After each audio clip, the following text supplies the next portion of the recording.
Hello guys! Today nga pala ay pupunta kami ng kasama ko sa grocery dahil nga ngayon lang nagka-time na mamili ng aming mga stock sa ref.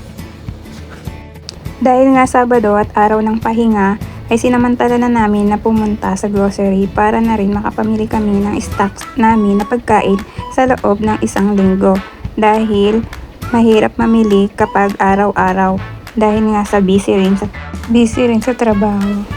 Dito nga ay nag-aantay kami ng train. Hindi nga pala namin kasama yung isa naming kasamahan kasi siya ay may extra job. Kaya kaming dalawa lang muna ang mamimili na magkasamang mag-grocery.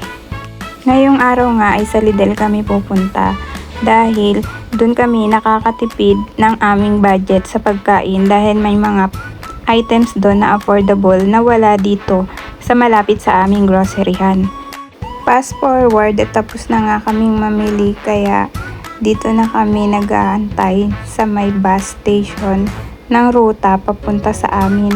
Kasi kung magdidiretso kami na ang gamit ay train ay napakalayo ng aming lalakarin at ang aming mga daladala ay ang bigat-bigat.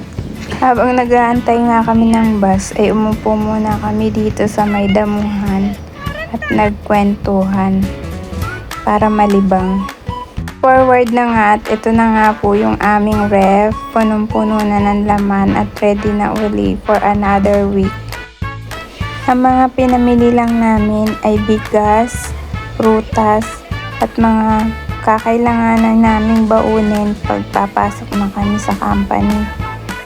Alam nyo naman na rice is life kaya importante talaga na makabili kami ng bigas dahil dito sa bansang Hungary minsan lang kumain ng kanin. More on bread sila. Para sa mga Pinoy, rice is life. Kaya mas mahalaga na meron kaming stock na bigas. At yun lang. Sana po ay nagustuhan nyo ang aming video sa pag-update ng mga ginagawa namin dito sa bansang Hungary. Maraming salamat po sa panonood.